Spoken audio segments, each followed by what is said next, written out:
Everyone, and we have our special guest, Master Coach Lisa HARER deCalvo. Welcome, Lisa. It's always a pleasure. It's great to be here. Thank you so much. Where were you actually born? I was born in Syracuse, New York, or Syracuse, as they say there. And where did you go to school? Well, my undergraduate was the Crane School of Music, which is a SUNY Potsdam. You did your undergrad. Where did you go? Did you do grad school? I went to graduate school. I went to New England Conservatory in Boston. Master's degree is actually in, I don't even think it exists anymore, vocal accompanying. Really? Yeah, I didn't have much interest in playing for instrumentalists. I never really did much of that. Throughout my entire life, I didn't really do much of that. And that was the one place that had I think a Catholic university also had a similar degree. Okay. I didn't apply there though. I applied to New England Conservatory. I kind of put all my eggs in one basket. Was your family musical at all?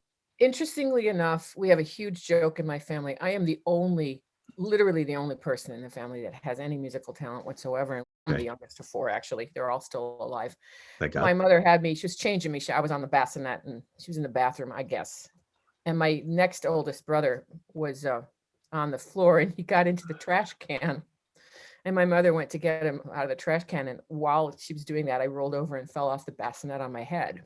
Ooh. We always say that's where it came from. No other music talent in my family at all. Wow. Who did you study with piano first? The most important teacher I ever had and the best teacher I ever had for piano her name was Patricia Slagle. She was just in my hometown and she was very nurturing and she recognized what I had. Mm-hmm. And really brought me along very nicely. Unfortunately, she moved away when I was around 16 or 17. And then when you went to college, who did you work with? Oh, a variety of people. I worked with James Ball for a couple of years. He was a really lovely gentleman, but he retired. And then my final teacher in college was John Kozar. And in graduate school, of course, it was a specific type of program, and the teacher was Terry Decima at the New England Conservatory. Now, I never really asked you this question, but I have heard you sing, and it's quite great. That's very nice. Thank you very much. Did you study voice? I did. I had a really wonderful voice teacher at Potsdam. Her name was Lynn Myers. I think she's still alive. Yeah. And she she was one of the greatest influences on my entire career. Not only was she a wonderful voice teacher, my parents agreed. I was a piano major. Mm-hmm. My parents knew that I was interested in singing, and I asked if I could have private voice lessons with Mrs. Myers, and they paid for private voice lessons. She taught me, not only she taught me a lot about how to sing, but she encouraged me to go into vocal accompanying. I accompanied a lot of people in her studio. Even from my first year there, as a freshman, I played for a couple of really difficult recitals, and she pretty much single-handedly prepared me for my audition at New England Conservatory. Wow. She was really a great influence on my life and taught me a lot about how to sing. And I also learned a lot from playing voice lessons over the years. Sure. It's obvious that your attraction to the vocal arts is really significant. Why didn't you just go and sing? Because my parents wouldn't let me change my major, John. Real, I believe that. You know, they had spent many, many years and a lot of money giving me piano. Somewhere in there, I talked to my parents about letting me change to voice, and they said no. It's unfortunate, but no, it's not really unfortunate. No, it's not. I don't think I have the right personality for that profession. Yeah, we're a bunch of wackos. Well, it's not just that. It's I like my home life. I like to be at home. I have a great, as you know, I have a great husband. Yeah. Absolutely. I mean, you can look, I have a really beautiful place that I live, and I really like being kind of a domestic nerd in a lot of ways. It worked out okay. Great. But I still managed to learn how to sing somewhere in there too. So well, it's very obvious from your comments. You know languages very well. How did you actually fit that in between singing and accompanying? How do your languages? Well, Well, Spanish doesn't really come into the play in singing, but I speak Spanish because of my husband. Right. In college, at Potsdam, when I was an undergraduate, the way they did it for music majors is you had to take all of the required music courses, obviously. Mm-hmm. And then you had, I don't remember the number, but X amount of credits had to be taken, and you could in liberal arts, and you could take anything you wanted. Wow. So I took German and I took French while I was in an undergraduate school. And then, of course, in graduate school, you have I had really intense diction classes. My Italian is self-taught. Jose and I have taught ourselves Italian. Isn't that something? Wow. I mean, and let me say that my Italian is not, it's far from perfect. No, it's very good. I always found it very good. I mean, you know, even when we worked together, I thought it was great. Well, I mean, corrected mine, and I speak Italian. There you go. Well, you know, I find with Italian, there's so many, there's about as many ways to speak Italian as there are Italian people. That is true. You know, there's a way that I learned how to look up all the diction of Italian, and I still do that, but I don't really go nuts with that with people unless something it makes a difference in the meaning of the word. I'm talking about the vowels, really. Sure. Yeah, well, you know, that's the basis of singing. I thought that you would have done, you know, another section of education just on that, from the way that you. Oh, thank you. That's very nice. I mean, no, I think I have a bit of an ear for languages. Because okay, so now after college, and what did you do? Well, after graduate school, I stayed in Boston, and actually, okay, so funny story again. When I was in graduate school, my first year, so I did 2 years. I did my master's in 2 years, and my first year, people just look at me like I'm nuts when I say this, but it's the truth. I was bored. I was so bored my first year that I went out and got a job. Get out. Working at Au Bon Pain, the French bakery. You know what that is? Did they have that around here? They do have. Yes, they do. Yes. I went and worked. I worked part-time at the Au Bon Pain at the Prudential Center, the original one in the Prudential Center. So after I got out of graduate school, I actually the summer between my 2 years and the summer after I graduated, I worked in Maine for the summer at a resort. Okay. Playing the piano. And where I met Todd Thomas, actually. He made really wow story. Yeah, I met Todd and his wife. They were not married yet. Anyway, did that in between, but I floundered a little bit at first because I wasn't sure what I was going to do when I got out. Okay. And so I went back to work at Au Bon Pain. I went full time at first. Okay. But shortly thereafter, I picked up a gig working in a dinner theater. Believe it or not. I believe it. Really horrible at it because I'm not a music theater person. Right. And I was replacing someone who had a very, very different skill set than me. My skill set, you know, as you know, is you put the music in front of me and I play the music. Right. And I can pretty much play within reason. I can pretty much put what's in front of me. I can play. But this guy was one of those like super genius people that could improvise everything, and he, you know, and I just couldn't do that. So it was a real adjustment for the people that were already at the dinner theater, and definitely difficult for me. It was kind of miserable, to be honest, but I did learn a lot. Okay. Also, after a while, I quit the bakery job because the dinner theater job was actually very time consuming. And I worked every single night in December because we had a Christmas show. Sure. And I couldn't continue to get up at 6 a.m. and be at work at 7 to 3 and then go to it was too hard. So I stopped the bakery, and I can't remember the exact year, but somewhere maybe around 1986 or so. I'm really giving away my age here. I'm 60. I'm just going to say it. God bless. Around 1986, I started working at Boston University. Was in the first year of the Boston University Opera Institute. Wow. They were just expanding the program. They just started the Opera Institute, and they were looking for more pianists. And I sort of fell into that.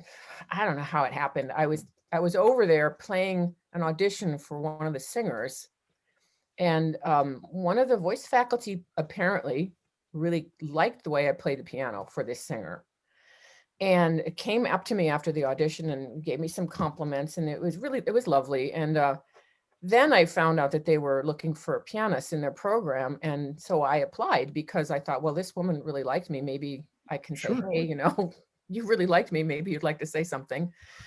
And it was all very serendipitous, my career. They hired me, even though I had almost zero experience, really. But I worked there for about 3 or 4 years, where I met Jose, actually. We met at Boston University. Funny story there, but I probably won't tell it during this interview. That's over a couple of cocktails, I'm sure. Yes, over a couple of cocktails. Sure. Was there a big deal of talent there at that time at the school? Did you work with singers who actually after that had careers? Couple people, yeah. Really? Yeah, Okay. Hai Jing Fu was a singer Okay. there. Right. Dominique LaBelle was one of the singers there. Mm, She, right. I don't think she had a huge career, but she had a very substantial career, and I think she's not doing a singing career anymore. I believe that she is teaching in Canada. Hai Jing Fu is probably the most famous person that I worked with there. Yeah. He had a pretty substantial career. He sang at the Met Yes. for a Yeah. number of years. Yeah. So yeah, there was some talent, and Phyllis Curtin was the dean at the time. Oh, wow. Okay. Phyllis Curtin recruited a lot of really great singers Yeah. from kind of all over. Well, she was a wonderful singer. I liked her. Yeah. Either you liked her or you didn't like her. Well, liked her. I mean, I didn't know anything about her actual career. I think she was great for Boston University. I'm sure she was. Yeah. Yeah, wonderful. And as you played for singers now through these years, what is it that you find that is the most needed skill for younger singers when they first starting I don't have out? that many young singers anymore, but I mean, I think that nobody ever really tells anybody how to really do the work. Like the actual Preparation. preparation and I mean, I think a lot of things have to just be learned along the way. It's a really hard career. It is. And it's not enough to just sort of show up knowing your notes. Right, exactly. Yeah, I say this because one of the things, again, as I found singers that we've had on Masterclass, is that I'm surprised with a master's degree that they are not as well educated. And I mean this not from I'm talking more of a historic and musical preparation of knowing the different traditions of listen, and I'm not expecting everybody to come on here and sing perfectly because they wouldn't need us. They would be singing perfectly. So, but the skill level has been diminished. I'm talking people who are in their mid-20s to mid-30s. I think that the preparation, people don't know how to look back into the score and find these nuances that you as a coach would have to physically and point out. How do you find that at working with singers, and you say there's so much that could be done here, or explain to them how to understand what the score is saying? Well, with some people it's actually quite impossible. I believe it. They just can't do it. I have had singers that just can't. I mean, I'm very text oriented when I coach. I think you probably know that. Yes. And I mean, obviously also musically oriented, but when it comes to opera, if you don't know your text, you might as well sing on la. Exactly. What's the freaking point if you don't know what you're singing about? Yes. So, I mean, I try to work with the text and say, you know, this is what you're saying. This is what has happened. This is now what you're talking about. And I also try to work, you know, try to at least suggest that people draw from their own life experience based on what's happening in the score. Exactly. I have to say, though, to sort of further expand on, to answer the original question, one of my biggest beefs is I wish the people would learn how to breathe. I wish the people would learn how to breathe. I have so many people that come in and I say to them, so tell me about what your teacher tells you about breathing. And the answer is often, we don't really talk about breathing.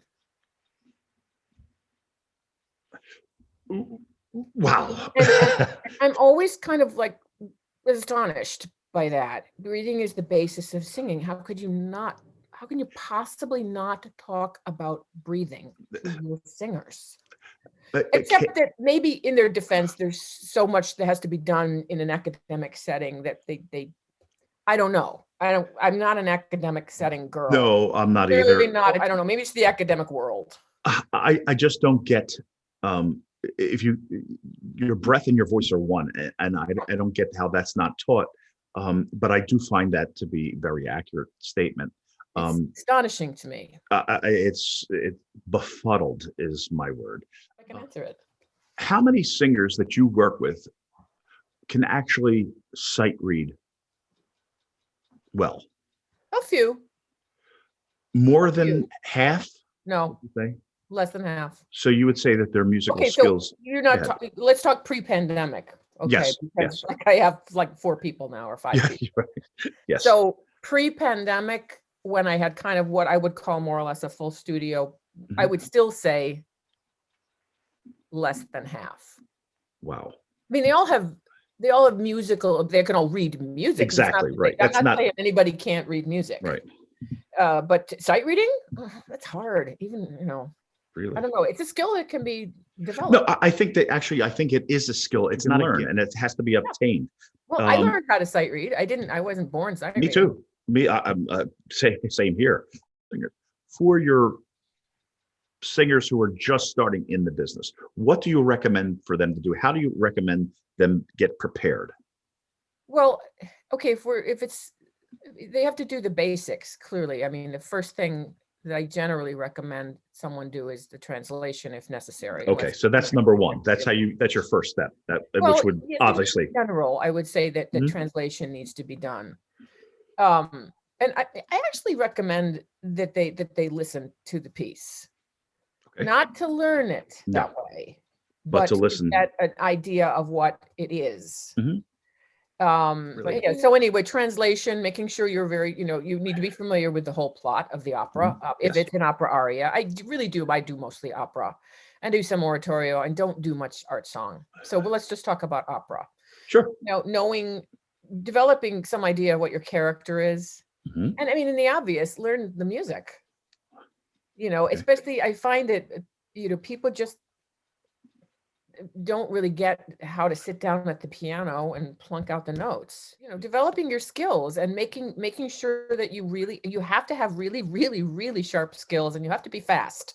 Absolutely. And you have to be someone that when the coach or someone says, no, it's blah, blah, blah, blah, Right. the next week I better hear blah, blah, blah, blah, and not the whatever they were doing before. Mhm. And you just have to be, it's so much work though. I think that what people don't really understand is how much work the career is. Oh, absolutely. And that's just the musical preparation. Yes. And then there's the character development and acting and, and the languages, of course, you really have to know your languages. If you can't Yes. speak Italian, you at least need to speak Susanna or Tosca. Exactly. If you don't speak the language, you at least, and of course, again, there's all these resources now. Back in the day, man, we didn't have these Nico Castell books. I have a very specific way of looking up Italian diction. Mhm. It's the way I was taught back, like 1,000 years ago Mhm. at NEC. Sure. And I certainly have a whole bunch of them right down here to my left.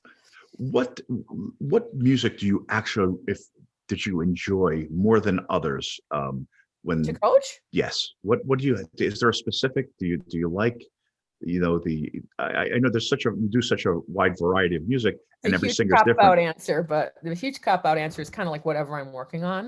Really? But I will say that I am not a huge fan of brand new music. And I spent I unfortunately have a really undeserved reputation as someone who's good at that kind of music, but I'm really not. I mean, I don't enjoy it. Well, you read well and you're musical, so that that's. I mean, that helps. Working with singers, do you find that you flock towards certain voices and their repertoire? Not saying that you would refuse somebody to come in and coach, of course, but do you have a favorite? And I know your husband's a tenor. So, and I'm a tenor fan myself. I'm a tenor freak. Yeah, you're going to love my answer. Go ahead. Because I like baritones. Do you really? Yeah, I actually like all voice categories. I love the baritone rep, and I've had some, as you know. Yes. Had some really great baritones over the years, but I also really like the big soprano rep, the big, like the Toscas. I do. I love it. And I mean, Cavalleria Rusticana is my favorite opera. Is it really? That was my next question. I could play that followed by the magic flute, believe it or not. Really? Yeah. And certain parts of like the Idomeneo quartet to me is like a masterpiece. Yes. Yeah. And I love the Don Giovanni sextet, which I mean, Mozart in general, I really like. But as far as coaching, I really enjoy that sort of like that big rep, like the Pagliaccis, the Toscans. Yeah. But I mean, like I have a Fledermaus score sitting right next to me, and I love Die Fledermaus. It's so much fun, and I love Verdi because of all the detail. I kind of honestly, I'm that whatever I'm working on. Yeah. Have you ever had interest in conducting? Nope. Have you ever been asked to conduct? Not really, no. I mean, I think that I might be technically a good conductor because I Okay. understand music very well, Mhm. but I am woefully unschooled in things like what it would take to actually stand in front of an orchestra Uh-huh. and say to the clarinet, you know, blah, blah, blah. I just don't feel prepared for that. Okay. However, I've learned a lot over the years from various conductors, and I really understand that it's a difficult job. Yes. Who were some of your favorites that you worked with? My absolute favorite conductor that I ever worked with was Alain Lombard, the French conductor. Hmm. I had the incredibly good fortune when I was in Florida to be the pianist for his. They did a Carmen. Okay. It was this is this great lady. She recently died, Judy Drucker. It was the Florida. I'm sure I'm going to get the name wrong, but the Concert Association of Florida or something like that. Hmm. And she had all kinds of really great people that came in, and she put together this Carmen and brought in Alain Lombard. I mean, a really, Wow. really famous Yeah, conductor. sure. And I got the gig to be the rehearsal pianist. And that was absolutely great. And I've lots of really good conductors. I've actually worked with quite a few really wonderful conductors at David Lawton, actually. I really like him. I've worked with him a couple times. I'm sorry, who was it? David Lawton, the Oh, guy. David. Yes, David. Yeah, the Chicago Press guy. But I did Little Women with him, and he was kick-ass. He was great on that. Yeah. We at the time, I don't know what it's like now, but when we bought the score, it came with an errata sheet of all the problems, and he came to the first rehearsal and said, "Here are all the other ones," and there were a lot of them. So he's a really David solid, great conductor. That was fun. You disagree sometimes with Tempe and some of the things that they're doing with the singers. Do you find that? Yeah. Let me just tell you one quick story. Please. I was the rehearsal pianist for the chorus Mhm. for a bohème Okay. at a company. And the chorus is mostly in the second act. That's correct. And how that's da da da da da da da da da da da da da da. Okay, so I did all the chorus rehearsals with the chorus master. And the first time I had to play it for the conductor, it was with the children's chorus, because that was for some reason that was how that worked out. This conductor started so fast that when I went to turn the page, my score fell. I ripped the page so fast that my score went across the room. Jeez. So yeah, sometimes I disagree with the Tempe. Yeah, I get it. Have you done a lot of in-concert work or do you just like to stay behind the scenes? I like to stay behind the scenes. Yeah, I haven't really performed in public in a while. And I've always found that odd because you play so well, and you have a wonderful stable of singers. Pre-pandemic, of course. But, even now I still do. There's just not that many of them. I find that I can't remember ever seeing you in a concert setting. That's why I'm asking, because it's unusual because you play so well. Oh, and you accompany so well. I mean, really. I had a very bad experience playing a concert in a setting where I can only describe it as I was on the second floor. It was in a museum. Mm-hmm. There were two parts of the museum, and they were connected by the second floor walkway that had glass sides on it, plexiglass sides on it. Mm-hmm. The piano was out in the middle. Okay. And they were singing down to the people below. And I couldn't play the piano, John. I got so freaked out that I was next to that edge. Really? It was the worst experience I have ever had in my entire life. Wow. And I have never really recovered from that. It was actually about maybe 6 or 7 years ago. Wow. It was here when I lived in this area. And I've always had horrible nerves since then. Horribly. Really? I used to not have as many nerves. Wow. But I did actually play a really great concert for Justin, but that was before your time. As I said, I don't remember ever seeing you in concert. I've always heard your name. I know people that you coach as well as me. I've never seen you, and I always found that kind of odd. But I get it because that is a scary thing, and sometimes you sometimes don't. I also worked when I lived in Boston. I worked at New England Conservatory as well, and then after Boston, we went to Florida. Okay. And I worked at Florida Grand Opera for 7 years. And I was at Florida International University for about 2 or 3, I think, doing some coaching. And the only reason we went to Florida was because my Latino husband didn't like the weather in Boston. It was Really? too cold for him. It was too cold. Oh, okay. So somebody put the bug in his ear that we should move to Miami. And once I got on board with it, I was like, okay, let's go to Miami. But that was 1993, and I had to actually go to the library and get the Musical America out to look up what was going on down there. And I wrote letters to people. I like wrote physical letters, and that's how that all went down. We'll talk about that if you want to ask about that. And I worked with a young artist program, and there was a young artist there that we were having a coaching, and I was relentless that day, and I just said no. And he finally said, "You have the ears of a dog. You hear everything. Nobody hears what you hear." So they called me Dog Ears deCalvo for a long time. Wow. Yeah. Wait, my brother was in there. Now that you bring that up, my brother was a young artist at Florida Grand Opera. Really? When? What? Not when I was there, obviously. It would have been, hold on, let me think now. It had to be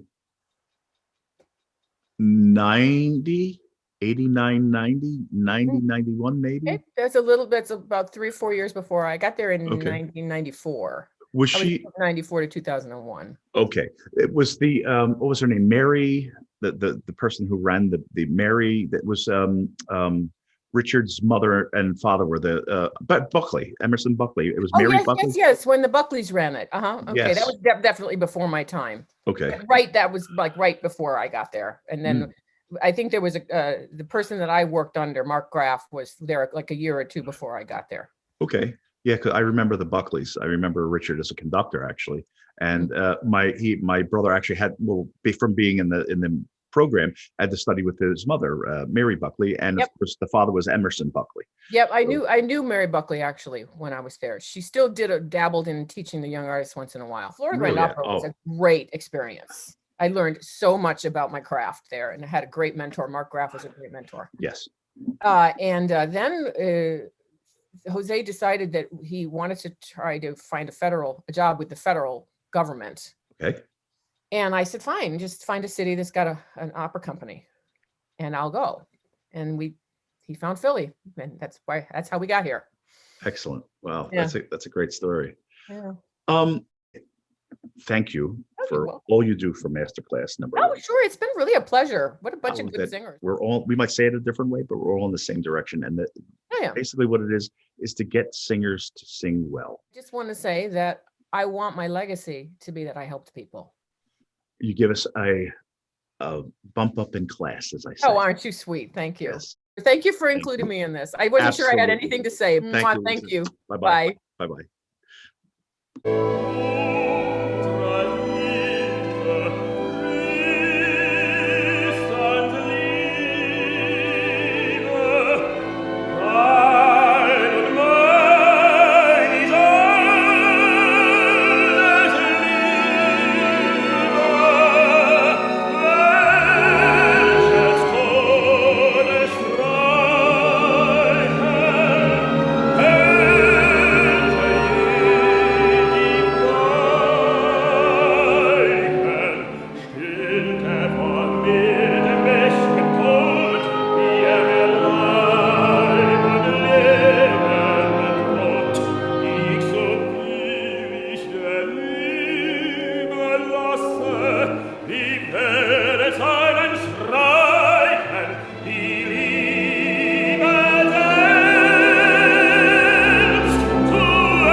Good afternoon, everyone, and welcome again to Behind the Music. Today we have Heldentenor John Packard.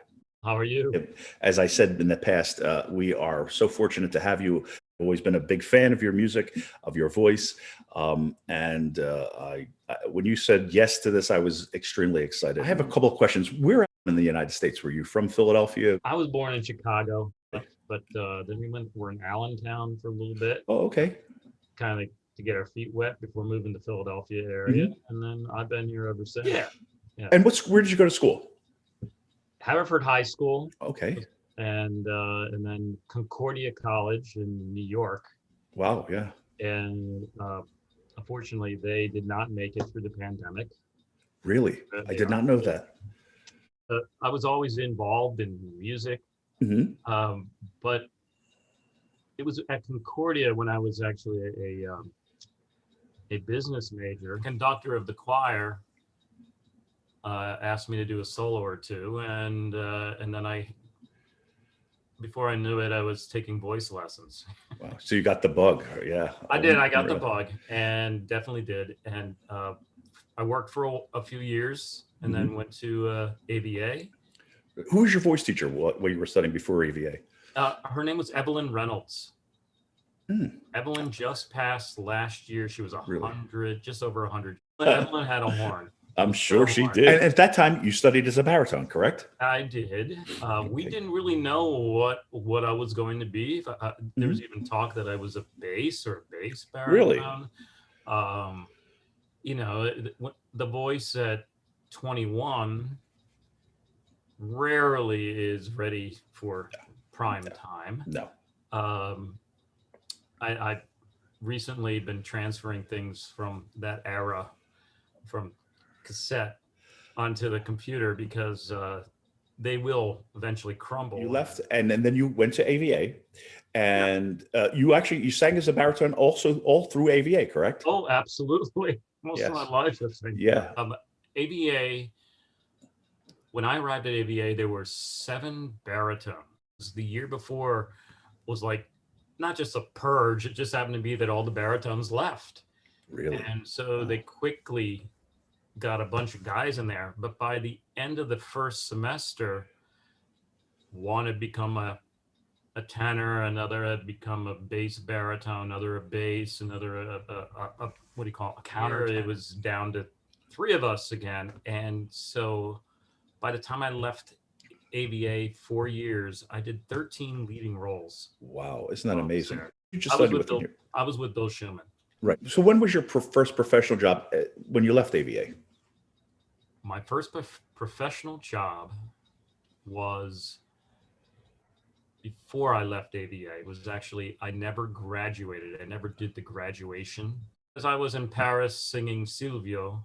There you go. At the Théâtre des Champs-Élysées. It's quite a debut. Yeah, you're not. How did you feel with that transition? You know, I had no money. I wasn't going to be making a lot of money, and I knew that. I still went to Rome. Wow. Before the gig began.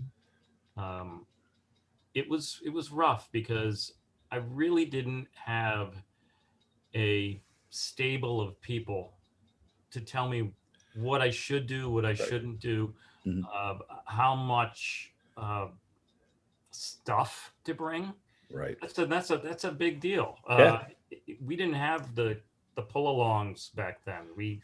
You actually had a suitcase, and so I'm carrying a suitcase like this. Yeah, remember it well. How did you cope with the language barrier? Language wasn't so bad because I had a little bit. Okay. It was actually the fact that everything was so expensive. Right. Wow. I remember that when you're walking around looking for a place to eat, and everything's $15.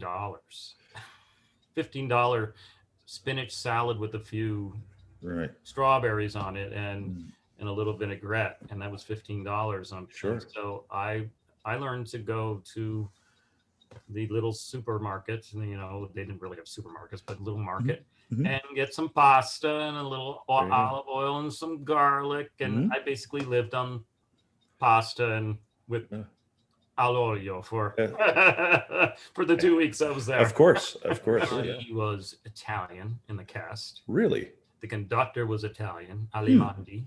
Oh, right. Oh, wow. Yeah, sure. Yeah, I know. And then, of course, the chorus and the orchestra were French. So here's the one American. Yeah, American, sure. You know, my agent came and he, you know, during the intermission told me to sing my eval with more space. Because that's what agents do for doing that, for, you know, getting in people's faces when it came to technique. But it was then, and if I had a cadre of people who knew anything around me, they would have said, your top is so easy. Right. And we should consider, because I never fit into that box. Yeah. You know? Yeah. You listen to, I'm looking at my collection of CDs. Yes. Battistini, okay? Battistini, yes.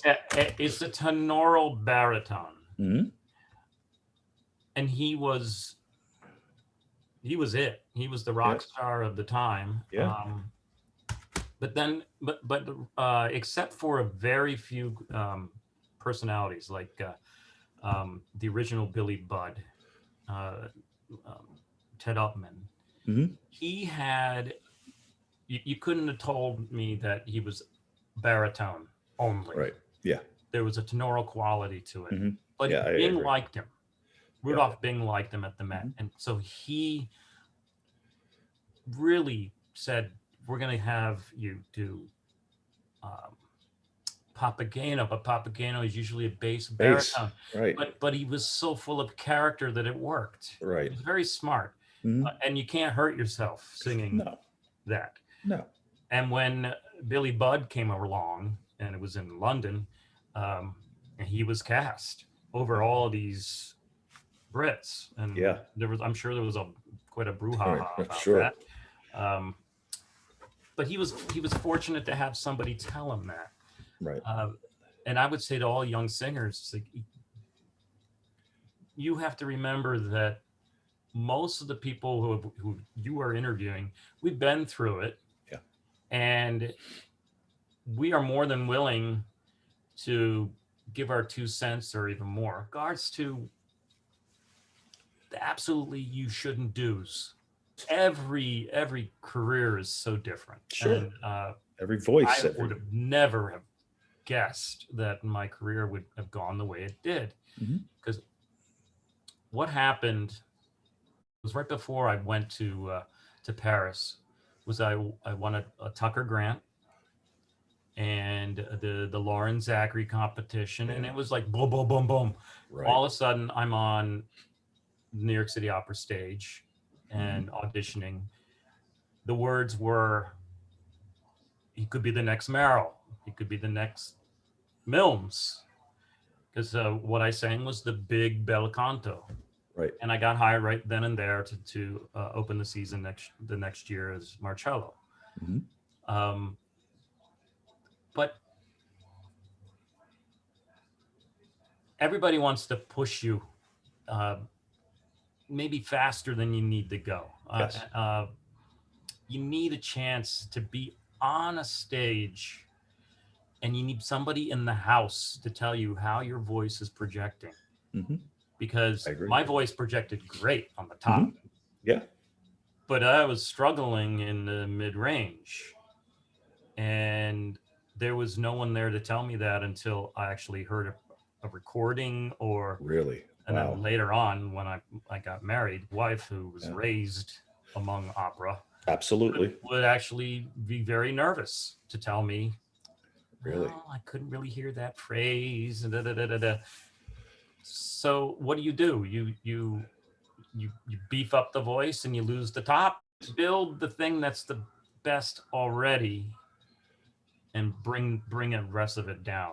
And what happened was I did 25 years of singing as a baritone.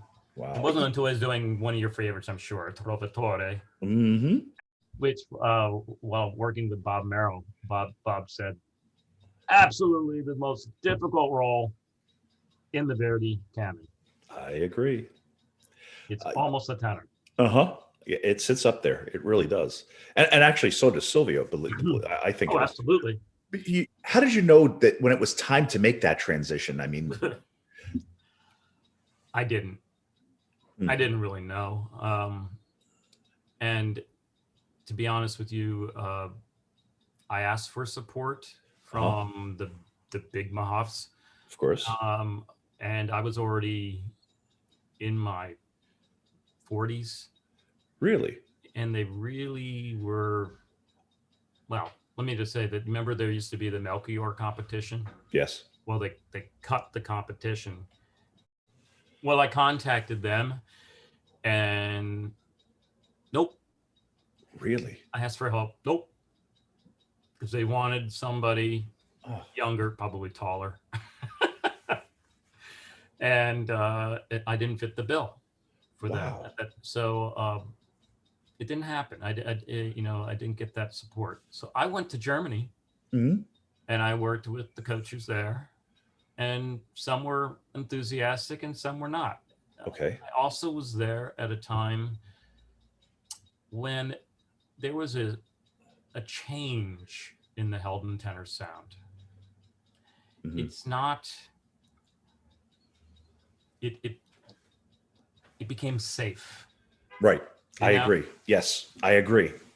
And what was happening so often for the 10 years before that is that every Siegfried was struggling to get through it. And every Florestan was struggling from the first note. I heard it. I was there. I heard many a tenor struggle through poor Florestan from the first note. Yeah. That exposed G. And yes. I think that the public was tired of it. I went and sang a few auditions in Germany, and they were comparing me to him. How long did it actually take where you felt comfortable doing Tristan? A good 4 years before I stepped out there and sang Tristan. Wow. What young singers will get all the time, there's always somebody who's going to tell you, oh, you need to do this. You need to cover, especially Americans. You need to cover this. You need to, and I say narrow. Right. Don't cover. Exactly. I'm the same way. Yes. I've our buddies, Guerrera and Ricky, Dominic Cosa, they all said the same thing. He said, when you cover, you're taking away the top of your voice. You're shortening your voice. Exactly. Right. I agree.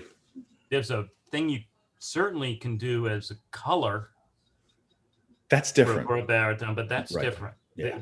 If you cover and you just to get through the passaggio and then go up to, if there's no high note above that, hell with that. People want to hear the raw sound, and it's, I want to hear the raw sound. Of course. Most good singers do. Listen to these old guys. I adore Battistini. Sure. He would shape the vowel, but he never covered. Right.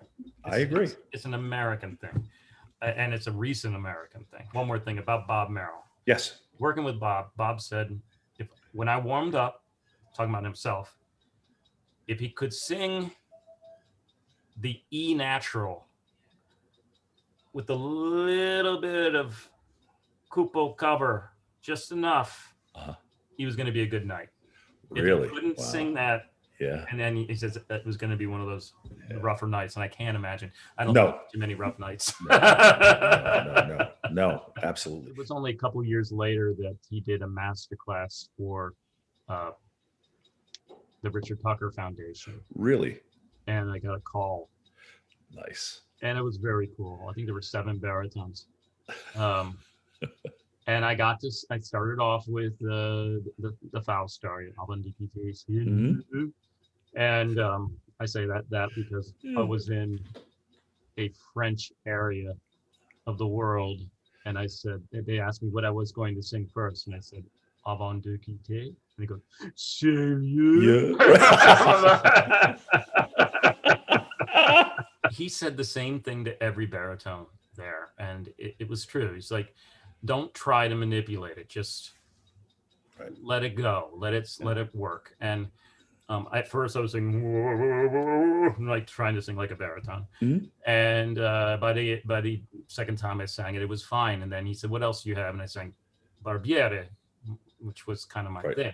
Right. And he said, I have nothing to say after that, which was wonderful. I went back and spoke to him, and I said, I have things coming up, and I'd really like your input. So I met him at his place, which was in New Rochelle, New York, which is not far from where I went to school, Concordia College. And we had a good time. And I did the same thing with Cheryl Milnes.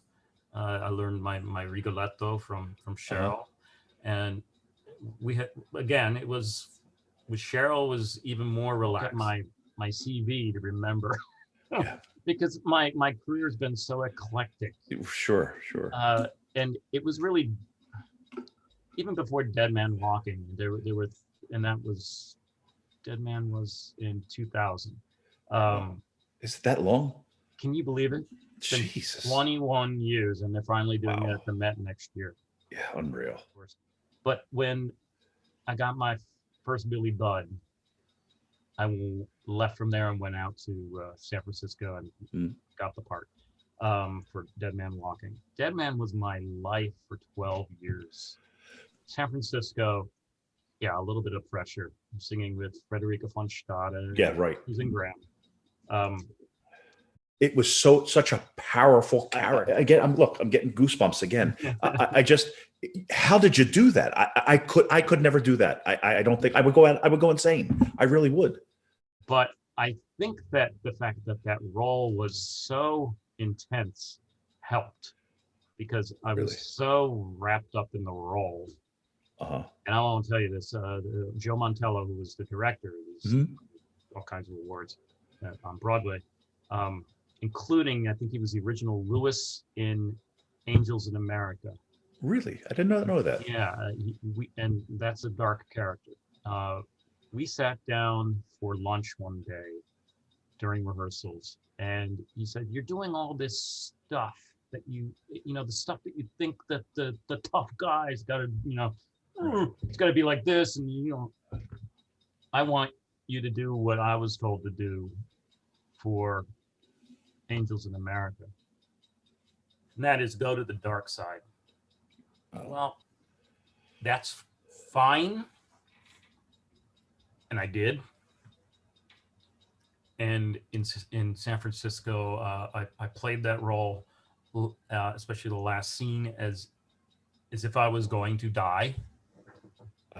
And I woke up, not screaming, but close to it from bad nightmares, and sweating. And I said, I can continue to do this for this. And I know that I have at least one more in Southern California the next year. He says, but I have to learn to do something to not be a method man with this character, because it'll shorten my life. Yeah. I was lucky enough that Leonard Foley was the director of the second one. And we talked out a lot of things, and we tried all kinds of, it became a role in which I knew exactly what gesture I was going to use. And it's a little more of the old-fashioned way of doing things, whereas I see like master classes. Sure.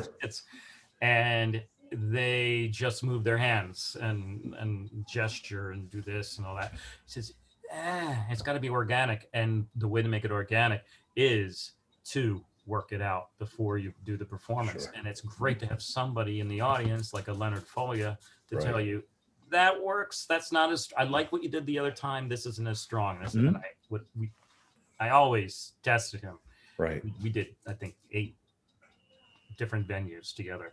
Wow. It's incredible. I mean, it was really, that's how intense it was, because, I got inside your head, and I'm saying, how does he do this? I mean, and especially now night after night, because you can take that to another level really fast. And I'm surprised that you really actually didn't go insane. I mean, Opera Pacific was the second production. They did things Friday, Saturday, Sunday, Sunday matinee, and we all did it.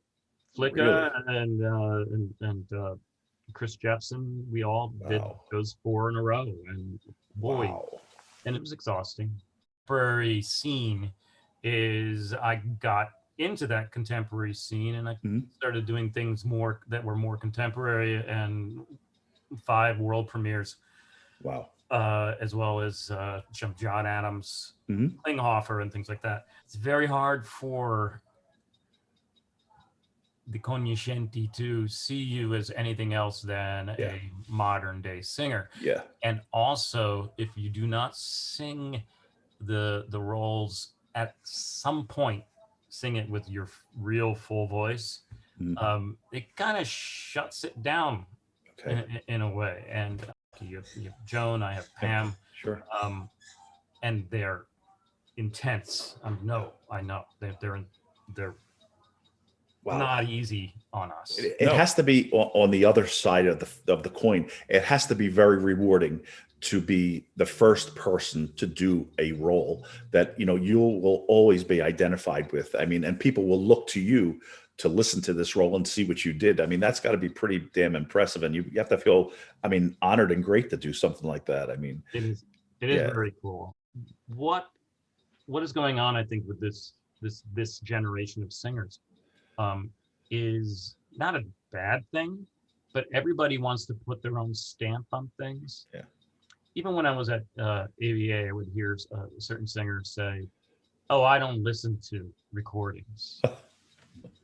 I want my own ideas, not to be influenced." And in every repertoire, young singers must listen, and if they're lucky enough, talk to the people that did that. One more thing, if I may. How did you find yourself as an interpreter? What process did you go through to the point where you were performance ready? If you don't know what you're singing, you cannot put the point across of what's going on in the story. So what do you do in that case? You aim for certain color words, even as you would speak in English, when you're speaking of someone that is the you over there. What does that you mean to you as the person in this piece? How does she make you feel, or he make you feel? And that should come across in the way you sing du or tu or dich or dir. That's basically it, but you must know what the words are, what they mean. Record yourself, because what I see is, and it's going to be even worse, this pandemic that we went through and with the shutdown, is singers are really listening to themselves. Right. And you cannot hear yourself. And when you listen to yourself, you're behind the beat. Right. You should be leading the conductor most of the time. Especially those people around you. They have been there. They know that you have to be ahead of the beat. By the time your sound goes over the orchestra, over the conductor, and into the balcony, you're behind. Of course. This is my own idea. People say, well, it's like a museum piece, and so opera will get stale. And there are very few real cognoscenti, people who understand what they're listening to, what they're seeing.